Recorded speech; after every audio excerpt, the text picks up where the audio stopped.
Кыргызстан – одна из беднейших стран СНГ. И это бедность на сундуке с золотом. Полезные ископаемые кыргызских недр содержат все элементы таблицы Менделеева. Таких богатств с лихвой хватило бы на то, чтобы вывести Кыргызстан в число самых экономически развитых стран региона. Между тем, только по данным официальной статистики на 2021 год, каждый четвертый кыргызстанец, а это 1 678 000 человек, находится за чертой бедности. А ведь могло быть иначе, если бы с начала суверенитета к власти в республике не пришли компрадоры.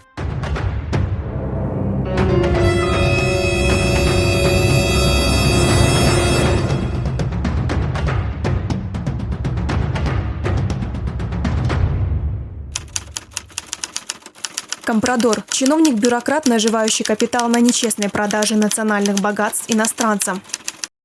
Компрадоры бессовестно продали за бесценок богатейшее месторождение золота на Тяньшане. Запуск золотоносного рудника в Иссык-Кульской области обещал расцвет экономики. На деле же за 30 лет разработки рудника страна получила лишь около $1,5 миллиарда США. Остальное, а это почти $11 миллиардов, присвоила себе компания-разработчик. Рудник Кумтор в Иссык-Кульской области – крупнейшее высокогорное золоторудное месторождение Центральной Азии. Находится в 60 километрах к югу от озера Иссык-Куль.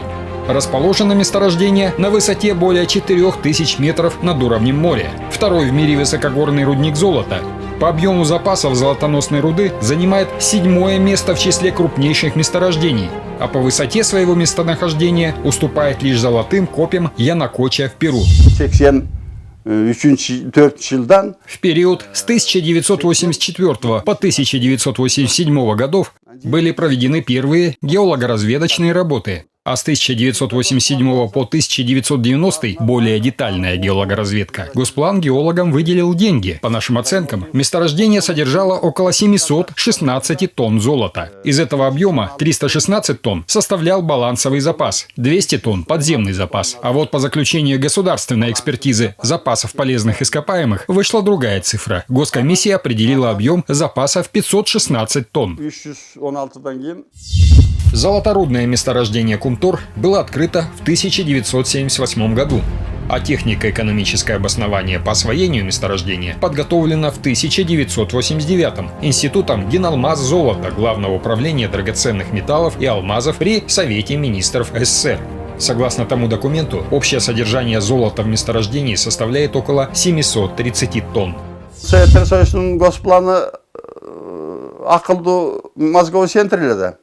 Госплан СССР представлял собой мозговой центр. Именно там решали, в какой республике Советского Союза будет разрабатываться месторождение в первую очередь, а где потом. Разработка Кумтора – дело затратное, и средств на ее осуществление пока нет. В Союзе было полно более легкодоступных месторождений золота, освоение которых требовало меньше затрат. Золотодобычу на Кумторе было решено приостановить до 2005 года. Все работы на этом прииске были приостановлены с 1989 года. Кумтор расположен на очень большой высоте. В СССР были более доступные месторождения золота, но с момента суверенитета в 1991 году кыргызским клондайком стали интересоваться многие иностранные компании. Одна из них – канадская фирма «Камека». Компания в лице ее председателя, гражданина Канады Бориса Бернштейна, обратилась к тогдашнему главе государства Оскару Акаеву. Вскоре он передал месторождение компании, но это нарушало закон Кыргызской республики о концессиях и концессионных предприятиях. Согласно ему, руководство страны должно было провести тендер и выбрать лучшего разработчика, заключить с ним контракт на самых выгодных для кыргызстанцев условиях. Передо мной, как президентом страны, стоял ряд важных стратегических задач. Это и создание собственной национальной валюты, национальной финансовой системы и обеспечение ее постоянным надежным источником золотовалютных ресурсов, которым могло стать золото Кумтора. В 1992 правительство под руководством Чингышева утверждает заведомо невыгодное для кыргызстанцев генеральное соглашение с Камека. 4 декабря 1992 года его подписали в Торонто. Участвовавшие в этой сделке с кыргызской стороны не могли не знать, что речь идет о предательстве интересов страны. В следующем году был подписан концессионный договор, передающий канадской компании права на золото Кумтора сроком на 50 лет. Документы поступили в парламент на ратификацию, но депутаты, увидев нарушение закона, в ратификации отказали. Вот что вспоминает политик, общественный деятель Тапчубек Тургуналиев. Он в то время был одним из депутатов легендарного парламента. Помню, это было в начале 90-х. В парламенте мы обсуждали проблему Кунтора. Тогдашний председатель госконцерна Кыргыз-Алтын Дастан Саргулов вышел на трибуну и сказал: «Я прилетел ночью». До сих пор отчетливо помню его слова. Он сказал: «Этой ночью вернулся из Франции. Там нам канадская компания Сиабека, ее руководитель, запросил за освоение рудника весьма много процентов от прибыли. Но есть компании, например, во Франции, требующие гораздо меньше процентов». Когда это услышал Акаев, он резко встал со своего места, побежал к трибуне и обратился к Дастану, перейдя на крик: «Почему ты разрушаешь нашу работу, когда она уже завершена?» Впоследствии я догадался, что президент имел в виду под словами «работа завершена». Полагаю, он уже тогда набил себе карманы деньгами от канадцев, и этот аванс ему надо было во что бы то ни стало отработать. Поскольку тема разработки месторождений золота еще со времен Советского Союза была закрытой, информацией по ней владели лишь некоторые высокопоставленные госчиновники и партийные деятели. Один из них, ставший депутатом парламента лидер компартии Турдакун Усубалиев, был едва ли не единственным из народных избранников, кто вполне разбирался в этом вопросе. Он открыл правду о подлинных масштабах сделки. После того, как Акаев понял, что договориться с парламентом нельзя, он решил его распустить. Тогда это было непросто, по причине авторитета в обществе, которым пользовался в то время орган законодательной власти. И глава государства поступил иначе. Путем интриг добился самороспуска Джугруку Кенеша. Срок полномочий первого созыва истекал в 1995 году, но самораспустился он в первой половине 1994 года. 50 миллиард доллар Кыргызстанда кууп келет. Деп анан ушуга ишенип, жанагы Акаев деген чыккынчы. Предатель Акаев тогда обещал, что в Кыргызстан придут 50 миллиардов долларов. Но на 7-м этаже северо-западного крыла Белого дома для президента Кыргызстана был оборудован просторный кабинет. Там пребывал Акаев до того момента, пока не обосновался Борис Берштейн, которому глава государства уступил эти апартаменты, а сам перебрался в кабинет на восточном крыле. Договор был составлен так, что Камека на территории Кыргызстана подчинялась лишь тем законам страны, которые не противоречат Генеральному соглашению, давая таким образом право творить безнаказанно многое. Например, долгое время за выброс в атмосферу 1 тонны опасных отходов производства Камека платила лишь 1 сом 28 тыинов. Решение, достойное правителей полуколоний. Но настоящие чудеса компрадорства были еще впереди. В 1994 году Чингышева отправляют в отставку, и правительство возглавил Апаз Джумагулов. При нем договор был переписан и составлен на еще более кабальных для кыргызстанцев условиях. Кыргызская республика, владевшая на тот момент 66,75% акций Кунтора, фактически была лишена права управлять проектом. Это право получила канадская компания и ее дочерние предприятия. Так миллионы долларов прибыли стали утекать мимо бюджета за границу, в карманы акаевских компрадоров.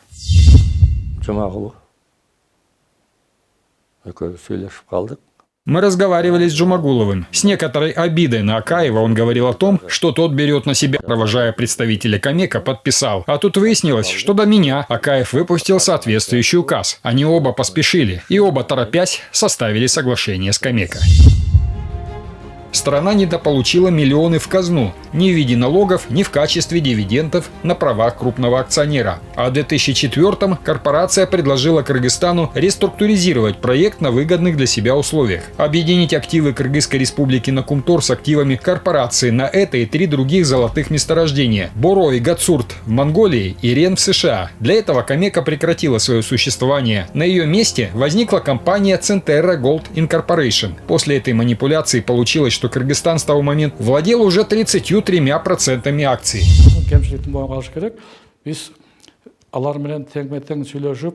Надо признать ошибку руководства страны. Она в том, что тогдашняя власть в Кыргызстане не сумела вести с канадской компанией переговоры на равных. В итоге Кыргызстан в этом соглашении поставил себя в неравные условия, предоставив канадской стороне больше привилегий. Конечно же, здесь сыграл роль личный интерес президента Акаева, а впоследствии и Бакиева. Сейчас мы пожинаем горькие плоды, пытаемся ликвидировать нежелательные последствия.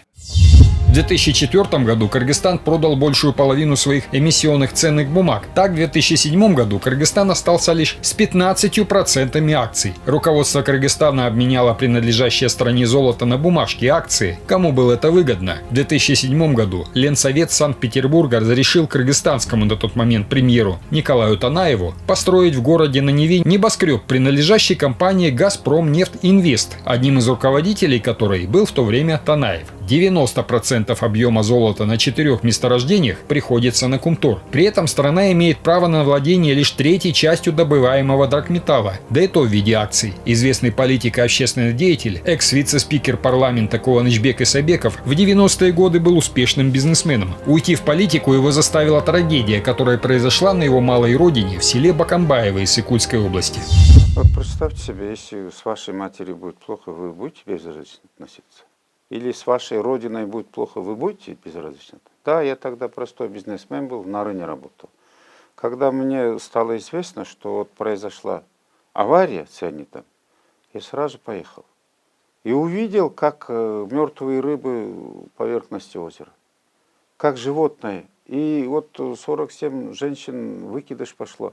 И даже насильно наши правители заставляли беременных женщин, вот в больницу роддома давай. И детей лишали жизни, будущих детей лишали насильно наши правители. 20 мая 1998 года там перевернулся и упал в реку Барскоун принадлежащий Камека грузовик, который вез 20 тонн цианида натрия, опасного химического реактива, который используется на руднике Кумтор для отделения золота от породы. В связи с утечкой цианидов было эвакуировано приблизительно 5000 жителей села Барскоун и близлежащих сел Тамга, Чонджаргылчак, Икичи-Джаргылчак, Тосор. Когда здесь появился цианид, было страшно. Вверху по течению реки Барскоун есть мост. Когда произошла авария, никто об этом не знал. О смертельной опасности мы узнали не сразу, и лишь благодаря пограничникам. Если бы они не зафиксировали факт крушения грузовика, причина массового отравления так и могла бы остаться для нас тайной.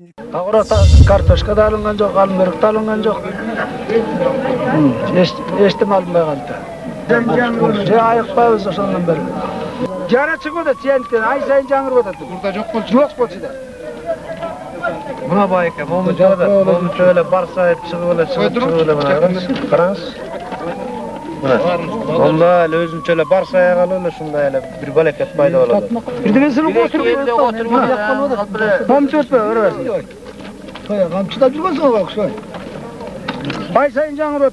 Цианиды калия и натрия применяют для добычи золота и серебра из руды. Дозы в 5000 грамма достаточно для отравления со смертельным исходом. Из 20 тонн цианида натрия, которые находились в грузовике, в реку попало 1,8 тонны. В результате аварии погибло 4 человека. Более 2500 получили отравление разной степени, и свыше 800 человек были госпитализированы. Кроме того, жители Барскоуна и всей Иссыкульской области понесли огромные убытки из-за отравления сельхозпродукции и скота и загубленный мертвый сезон на Иссыкуле. Как отреагировали на это власти? Вскоре после случившегося республиканская санитарная эпидемиологическая станция провела анализы, и к 27 мая 1998 года было официально заявлено, что в водах реки, отводных каналах и озере концентрация цианидов была ниже предельно допустимого уровня. Вперед дегенде милициялар түшүп эле бирден аялдарды сала баштады. Момтиптен тоок кармаган эле момту эле жулуп уже ырыкты. Мен өз көзүм менен көргөнү ким апа эле Кашка атамдын кемпирин салып атканда айнежен көрбөй калдым, апаны көрүп мынтип карасам эле артымда милиция кууп келатты. 5 жашар кызымды жолдошум алып, мына ушунгө чейин балам ооруп атат. Коркуп атат ошо. Биздин эшиктин алдында болгон окуя болчу.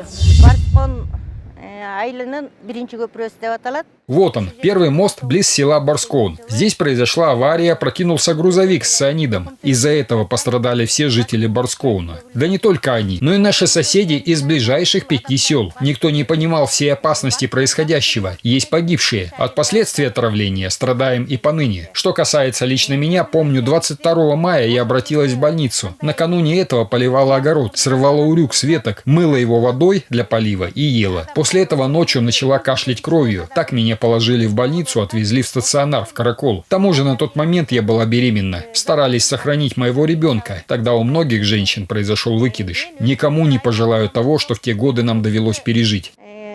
22 күні қан құсып. В дальнейшем, по результатам медицинских исследований, было выявлено, что произошедшая авария не привела к росту онкологических заболеваний и изменениям на генном уровне у жителей Джетеогузского района Иссыкульской области. Ошол убакта Аскар Акаев Когда к нам в село приехал Акаев, он говорил, что за счет Кумтора государство будет платить всем компенсацию. Да он обманывал простой народ. несенен бүт элдин баарын бага Комиссия иштеп атат.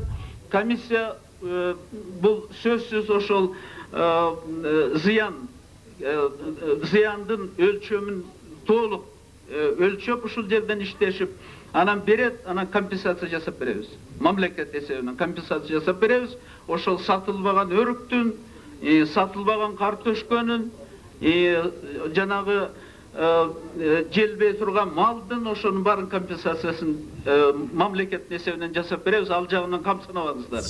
алтынды алып атканда элдин баарына жанагы күзгү тарак берип. Они обманывали нас, как каких-то индейцев или африканцев. Когда-то обманывали колонизаторы, выменивая у аборигенов золотые слитки за дешевые бусы, зеркала и прочие побрякушки. В результате простой народ страдает, болеет и умирает. Эменин баарын алып атышат. В конце 1998 года совместная российско-канадская экспертная комиссия пришла к заключению, что концентрация токсичных веществ в поливных водах сел Барскаун и Тамга ничтожно мала и не может причинить ущерба здоровью населения.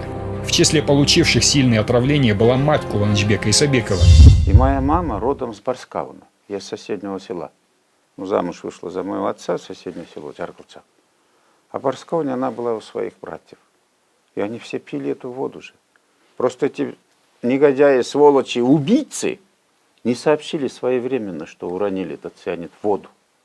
Не во всех селах, вот соседних селах, да, не было тогда колонки чистой воды. Они вот с этих текущей реки пили.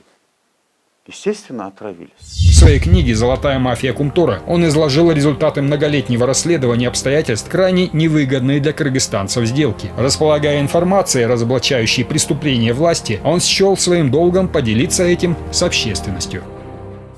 Дело в том, что наши предки, даже Бог не простит, сколько они крови пролили, сколько слез пролили, чтобы кыргызский народ, государство наше вот здесь образовалось. И сколько войн пережили, да, чтобы наследство оставить нам вот это прекрасное, чудное место, где можно что угодно было сделать, понимаете, да? И горы прекрасные, и озера, и реки, и природные богатства, и самое главное, здоровье людей, здоровье наций. Они пренебрегли вот это. Понимаете, ни одна нация не простит, когда во вред этой нации кто-либо делает. Здоровью. Исабеков вышел на коррупционную схему, которую возглавляли некоторые из тогдашних представителей верхнего эшелона власти. Нити расследования вывели на 7-й этаж Белого дома. Понимаете, еще обидно то, что было, да? Мы же не аборигены же. Почему они так считают это? И как можно их инвестором назвать? Разве не инвесторы? Когда наше месторождение поставили в залог, взяли кредит, и нам же эту фабрику построили. До своих денег я тоже считал 40 миллионов. Вот недавно столкнулся с такими фактами, они порядка 25 миллионов только Камека, его величество, внесли сюда. Это же афера. Камека никогда не занималась. Сиабек и Камека — это как родные сестры. Это наши предатели. Акаев этого Берштейна госсекретарем неприкосновенно стал в 7-м этаже. И безо всяких документов тоннами золота он же вывозил. Разве забыли вы? Разве это возможно в других странах? Коррупция у нас дошла до 7-го этажа Белого дома. Эта фраза принадлежит Оскару Акаеву. Он с позором бежал из страны именно по причине последствий коррупционных дел, содеянных им и его окружением. После революции 24 марта 2005 года предпринимались не раз попытки расследовать обстоятельства сделки, вывести ее инициаторов на чистую воду и пересмотреть контракт таким образом, чтобы освоение месторождения на Кумторе было выгодно Кыргызстану. Но следствие заходило в тупик каждый раз по мере того, как власть увязала в коррупции. Простой народ всегда обманывают красивыми словами. Вот мы заберем власть у нечестных политиков. И до сегодняшнего дня кормили всех обещаниями. Но дело-то ведь не только в золоте. В Кыргызстане есть залежи других драгоценных металлов. Но в мировой истории еще нигде и никогда не было случая, когда золотодобывающие компании были освобождены от налога. Такую практику ввели в Кыргызстане.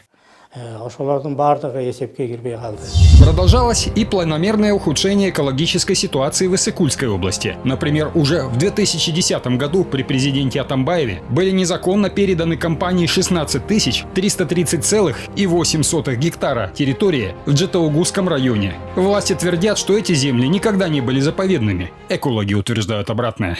И вот говорим о экологии.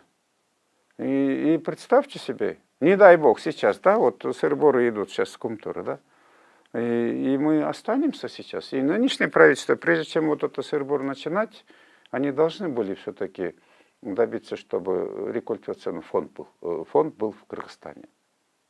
И Монголия, это в Монголии находилось, это рекультивационный фонд. Почему Акаев такое соглашение подписал? И вообще ни одного тыина не предусматривалось на восполнение экологии в таком большом проекте. Кроме этого, экономика связана с экологией, получается, да? Экономически мы то, что ожидали, ничего не получили. Это афера, это мафия. Она настолько корни глубоко запустила, да? Глубже, чем золото в Кумтуре находится.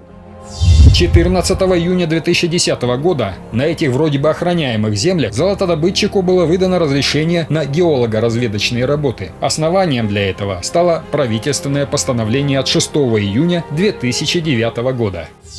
Вот как раз расследующие проходят. Здесь проходит очень много, ну, скажу так, не очень много, но много наших должностных лиц, членов правительства, которые в это время работали, которые подписывались. Среди них есть еще и наши уважаемые народные депутаты тоже. Прошлогодние события 5-6 октября послужили очередным прологом к пересмотру дела. В конце февраля депутаты парламента создали очередную комиссию по проверке деятельности Кумтора.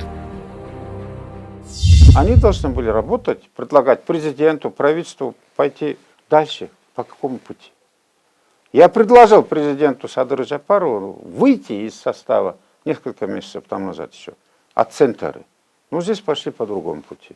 Если мы полностью имели право сейчас выйти от Центры, потому что не существует Бора Гацут, от которых мы ни одного тыина не получили, 42 тонны добыта, 40 копеек даже не получили. По этому факту надо было возбудить уголовное дело. Мы не получили ни одного тыина от месторождения Рен в Америке, который Центра самостоятельно якобы продала канадской другой компании, Barrick Gold компании. А почему мы столько пакет акций имея, ни одного цента не получили? Даже по этим фактам надо было возбудить на них уголовное дело и уйти, сказать, мы остаемся здесь со своим Кумтуром. Так как? Не существует Центра. Сейчас идет арбитражный процесс. Сами видите, посольства Великобритании и Канады говорят о национализации, но как бы рекомендуют уладить спор с канадской компанией полюбовно. Тем самым дают нам указания, превышая свои полномочия. Пока мы это терпим, но при этом готовимся к арбитражному разбирательству. Так, соглашение по Кумтору, принятое на кабальных для страны условиях, заложило основу конфликта, который длится не первое десятилетие. При этом почти 2/3 общего запаса золота на Кумторе выработаны на кабальных для страны условиях. Осталась треть запасов, но даже этой доли может хватить на то, чтобы поднять экономику и вывести Кыргызстан из нищеты. Вообще во всем мире деньги, богатство, золото манят всех, да? Все валюты других государств тоже обеспечиваются золотым запасом. Ну, есть ряд, допустим, Америки, это не предусматривается, то есть не придерживаются к этому, потому что они доллары печатают и все. Да? Но очень хотелось бы, чтобы действительно патриот был, нашелся такой человек, которого нельзя было манить золотом, а его манило днем и ночью интересы народа и государства. Очень хотелось бы такого руководителя у руля нашей страны видеть.